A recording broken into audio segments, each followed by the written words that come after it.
Smart tech for the home, technology for the ageing population, and smart home CMF trends. That and more on today's episode.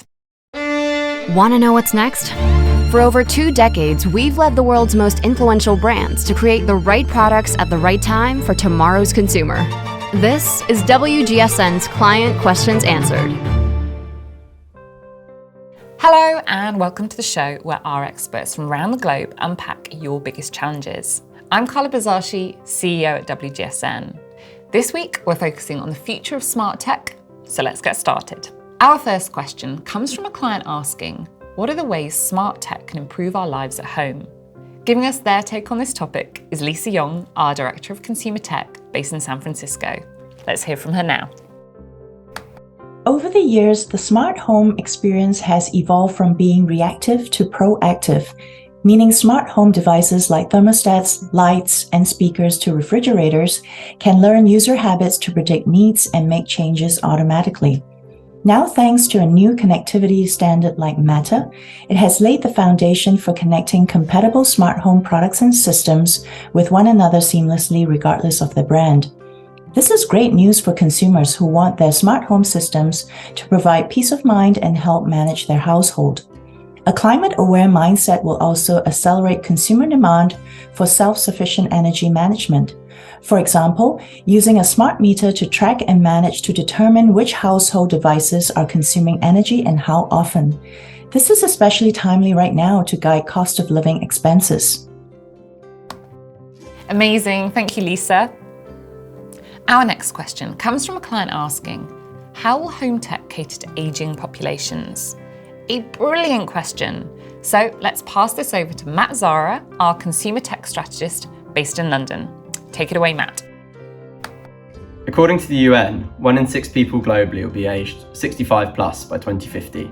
And we think the 3 areas where home tech can really help are care, monitoring, and mobility. We expect care bots to become commonplace and ease the workload of human carers. There's a company in Hong Kong called Hanson Robotics that developed a robot called Grace. It's super lifelike, has a thermal camera on its chest, is capable of taking temperature readings and diagnosing conditions with AI. There's also a French startup called Compi, takes a more holistic approach to health and wellness. Its robot can conduct art therapy and meditation sessions and even has a built-in Zimmer frame to help people get around. In terms of monitoring, we've also covered Trio, which is a conceptual medicine cabinet that can be used to book doctor's appointments, can track when people are running low on medication, and can order repeat prescriptions. Amazing, thanks Matt. This is a really important demographic, and our intelligence report on assistive living also has many directions applicable to the ageing global population, from compassionate care bots to in-home mobility. Our final question for today comes from a client asking, how are current CMF trends for tech products evolving to meet today's consumers' needs? Let's hear from Reiko, our head of CMF for consumer tech based in Denver. Over to her now. Well, this is a great question, and I'm happy to say that we've been tracking how the home has evolved due to the pandemic, and many people are still working from home and need private workspaces, but many times these home offices need to be transformed into family living spaces.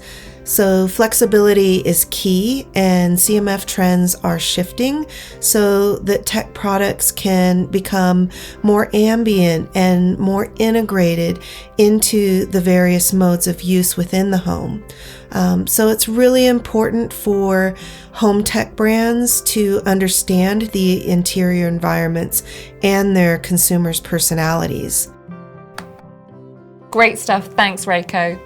That's it for this week. If you have any questions or comments that you'd like answered, please pop them in the comments box for our team. I'm Carla Bazzashi, and I'll see you next time.